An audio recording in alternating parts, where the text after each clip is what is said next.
반갑습니다. 카이스트 4차 산업혁명 핵심 특허 기술 설명회 첫 번째 발표를 맡은 카이스트 신소재공학과 김일두 교수입니다. 오늘 이 시간에는 고정확도 나노 섬유 기반 개센서 기술에 대해서 소개를 드리고자 하고요. 그 사람의 호흡 속에는 수천 종의 가스들이 포함이 되어져 있습니다. 이렇게 많은 가스들 중에 특정 가스 농도를 선택적으로 정확하게 분석해내는 것은 매우 챌린징하죠. 여러분들 마라톤을 뛴다든지 운동을 열심히 하고 나면 입에서 단내가 난다는 이야기를 많이 하는데 실제 체지방이 분해되면서 아세톤 가스 농도가 높게 배출이 되는 것입니다. 조금 더 과학적으로 증명해 보기 위해서 저희 실험실 학생들 22명 중에서 제가 2명의 학생을 선택을 하였고요. 한 친구는 평소 운동을 열심히 하는 친구고 다른 친구는 저처럼 운동을 전혀 하지 않는 그런 학생입니다. 1시간 동안 열심히 뛰어달라고 완곡하게 제가 부탁을 했고요. 운동 전에 날숨을 테들라백에 포집을 하고요. 1시간 뛰고 난 뒤에 날숨을 테들라백에 포집을 합니다. 운동 전후에 아세톤의 농도 변화를 측정하는 것이고요. 질량 분석기 가스크로마토그래피가 장착되어 있는 매스 스펙트로스코피를 이용하면 정확하게 운동 전후에 아세톤 농도가 얼마만큼 바뀌었는지를 정확하게 알 수 있습니다. 보시는 바와 같이 75%, 34% 농도가 증가된 것을 알 수 있고요. 이러한 질량 분석기는 상당히 벌키하고 익스펜시브합니다. 그렇기 때문에 이런 것들을 이용해서 날숨 농도를 매번 정확하게 측정하는 것은 상당히 어렵고요. 질병과 관련된 이런 바이오 마커들은 혈액 속에 포함이 되어져 있습니다. 이 혈액은 온몸을 순환하게 되고 그 정보는 폐포를 거쳐서 일부 날숨을 통해서도 배출이 되게 됩니다. 따라서 이러한 날숨을 좀 더 간편하게 분석해 보고자 하는 것이 저희 기술의 목표이고요. 최근에 이번 9월 1일자로 독일 보쉬에서 상용화한 휴대용 천식 진단기입니다. 날숨 속에 있는 NO가스를 분석을 해서 천식을 검출하는 그런 센서이고요. 이스라엘 테크니온 공대 같은 경우에는 지문처럼 사람의 호흡은 하나의 패턴입니다. 건강한 사람과 환자 사이에 이 호흡 패턴은 다르게 나타나고요. 보시는 바와 같이 1,404명의 환자들로부터 17가지 질병을 클래시피케이션 하는 데 성공을 하였습니다. 이러한 날숨 속 휘발성 유기화합물 가스를 분석하는 기술은 오래전부터 잘 알려져 있었고요. 기원전 400년 전에 이미 히포크라테스 또한 환자들의 날숨에 주목하라는 그런 이야기를 하였습니다. 보시는 바와 같이 이런 바이오 마커들 날숨 속에 포함되어져 있는 폐암, 신장질환, 심장질환, 천식, 구취, 체지방, 당뇨병 등 다양한 바이오마커 가스들이 알려져 있고요. 건강한 사람과 환자 사이에 확연한 농도 차이가 나는 것을 알 수 있습니다. 농도가 ppb 레벨, ppm 레벨이죠. 굉장히 낮습니다. 이렇게 낮은 농도를 많은 가스들 중에서 선택적으로 딱 하나만 정확하게 분석해내는 것은 매우 챌린징하고요. 이러한 센서를 구현하기 위해서는 보시는 바와 같이 매우 선택적인 그런 센서를 만든다든지 아니면 여러 가지의 센서를 이렇게 어레이화해서 패턴을 인식하는 그러한 방식이 있습니다.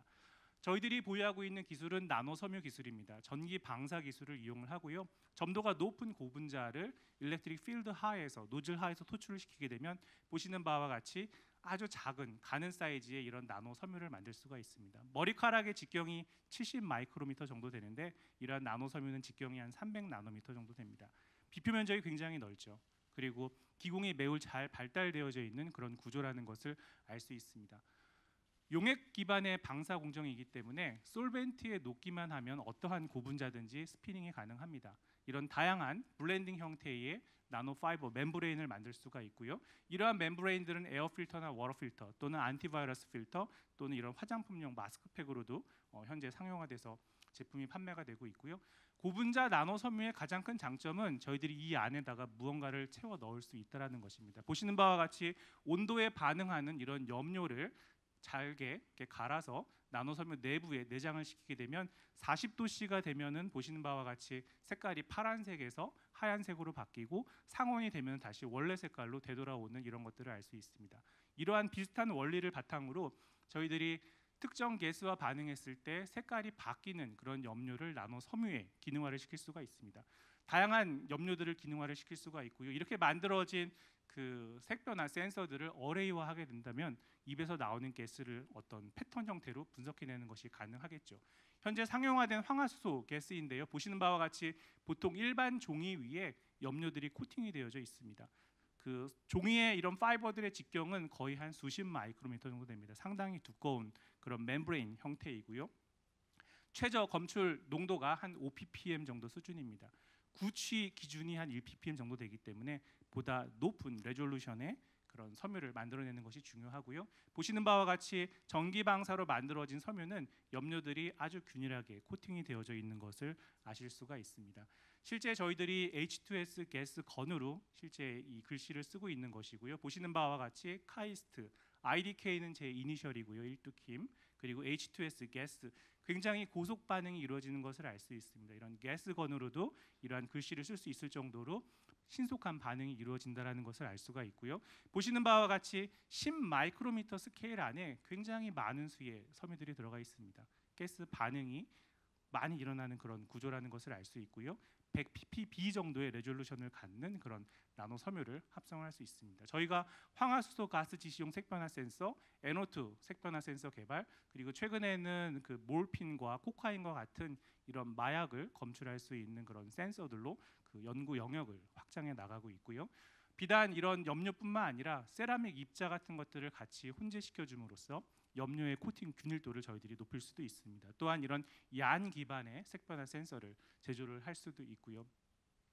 더 나아가서 이러한 그 색변화 센서의 그 정량화도 중요한데요. 저희들이 그 눈으로 색깔이 바뀌었다라는 것을 알 수 있는데 얼마만큼 바뀌었는지를 정확하게 아는 것도 굉장히 중요합니다. 그런 관점에서 카메라, 스마트폰 카메라로 이런 것들을 찍는다든지 아니면 스캐닝을 통해서 보시는 바와 같이 그 어떤 정량적인 그런 RGB 그레이딩 변화를 저희들이 검출하는 것도 가능하고요. 나노 섬유의 밀도도 굉장히 중요하죠. 일반적인 전기 방사 방법은 보시는 바와 같이 이런 그 위핑 모드, 랜덤리 인탱글드된 이런 파이버들이 만들어지게 되는데 저희들이 절연 블라킹으로 이렇게 양쪽을 잘 가이딩을 하게 되면 파이버를 한쪽 방향으로 정렬을 시킬 수가 있습니다. 한쪽 방향으로 파이버를 정렬을 시키고 그 밑에 있는 하부 기판을 90도 회전을 시키게 되면 보시는 바와 같은 이런 직물형 형태의 멤브레인을 만들 수도 있죠. 기공 사이즈가 굉장히 작습니다.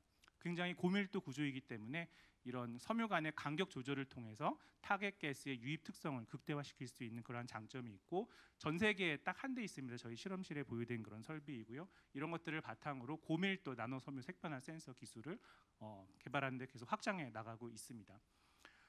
그 핵심 특허 세 번째인데요. 이 고분자 나노 섬유는 고온에서 태우게 되면은 번아웃돼서 제거가 됩니다.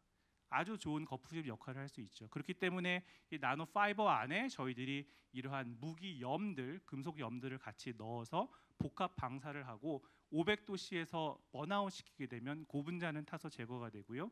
그 안에 있는 염들이 산화가 되면서 이 포도송이와 같은 이런 구조가 만들어지게 됩니다. 내부의 기공이 굉장히 잘 발달되어 있는 구조이기 때문에 가스 확산이 아주 용이한 구조라는 것을 아실 수가 있죠.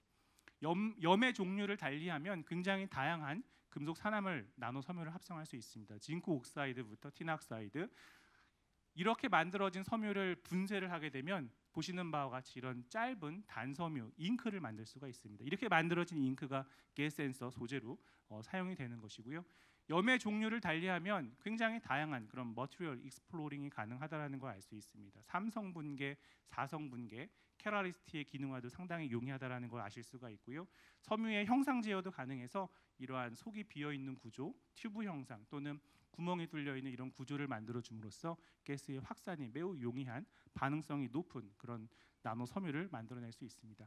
가스 센서의 원리는 아주 간단합니다. 음주 측정기 생각하시면 되고요. 저항을 측정합니다. 이 패러렐한 평행한 전극이 있고요. 골드 전극 위에 입자를 코팅하게 됩니다. 나노 입자는 하나하나는 표면적이 굉장히 넓지만 이러한 입자들은 응집이 되게 됩니다. 이에 반해서 나노 섬유는 다 열려 있는 구조죠, 그죠? 그렇기 때문에 가스 확산이 상당히 용이하고요. 특히 캐럴리스트에 의해 기능화되어져 있는 경우에는 전체 면적이 다 반응에 참여하는 아주 이상적인 그런 센서 구조가 될 수 있다는 것을 아실 수가 있습니다. 이렇게 만들어진 각기 다른 센서를 저희들이 어레이화하고요. 그 사람의 날숨을 포집하거나 아니면은 유해 환경 가스를 검출하는 그런 센서로 활용할 수 있습니다. 캐럴리스트의 역할도 굉장히 중요합니다. 앞서 말씀드렸듯이 나노 섬유는 굉장히 좋은 백본 스트럭처가 되고요. 거기에 각기 다른 촉매들을 기능화시켜 줌으로써 저희들이 어레이화하는 것이 가능합니다. 최근에는 저희들이 단백질을 이용한 입자 촉매를 합성을 하였고요. 이렇게 만들어진 촉매는 보시는 바와 같이 골드, 플라티늄, 팔라딘, 로디움, 플라티늄, 이트리움, 플라티늄, 코발트 등 얼로이 캐탈리스트까지 합성이 용이하게 가능합니다. 이렇게 만들어진 캐탈리스트를 이용을 하게 되면 앞서 말씀드렸던 그런 얼로이 촉매 합성도 가능하고요. 이렇게 만들어진 입자 촉매들이 기능화된 나노 섬유를 이용을 하게 되면 보시는 바와 같이 플라티늄, 팔라듐이 기능화된 경우에는 아세톤의 가스에 대해서 1ppm에서 저항 변화가 거의 100배 가까이 바뀌는 그런 센서 특성을 얻을 수 있었고요. PT 니켈이 기능화된 경우에는 H2S 가스에 대해서 1ppm의 낮은 농도에서도 저항 변화가 350배 바뀌는 것을 알 수 있습니다. 이렇게 각기 다른 캐탈리스트를 기능화시킴으로써 저희들이 어레이화하는 것이 가능하고 보시는 바와 같이 이런 구취나 당뇨병, 건강한 사람들의 날숨을 클래시피케이션하는 것이 가능하다라는 것을 아실 수가 있습니다.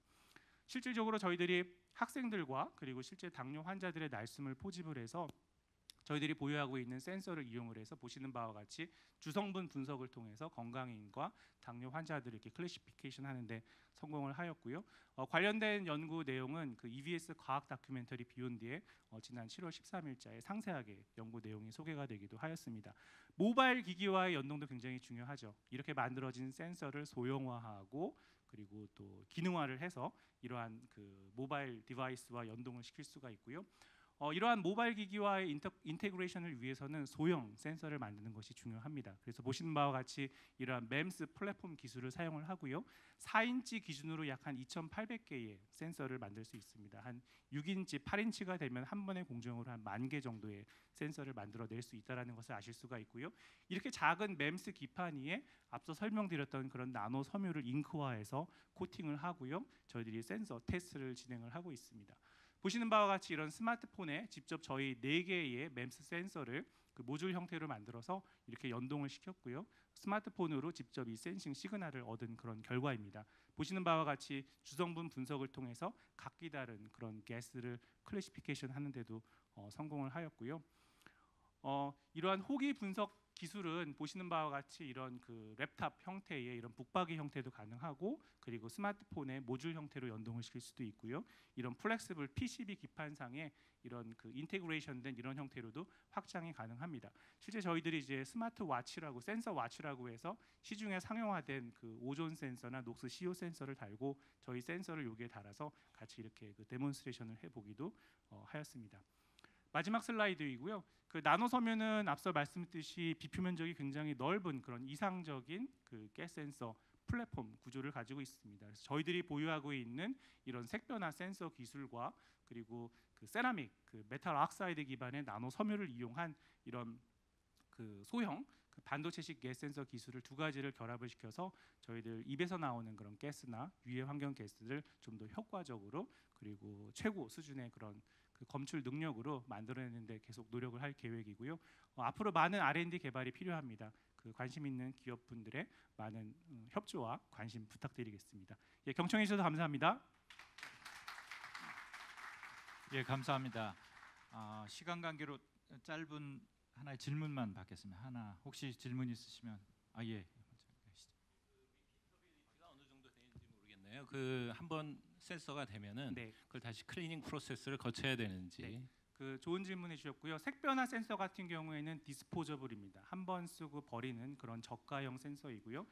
뒤에 설명드렸던 MEMS 기반의 가스 센서는 보통 한 2년 정도 저희들이 사용할 수 있습니다. 예. 예, 감사합니다. 예, 오늘 김일두 교수님한테 다시 한번 감사.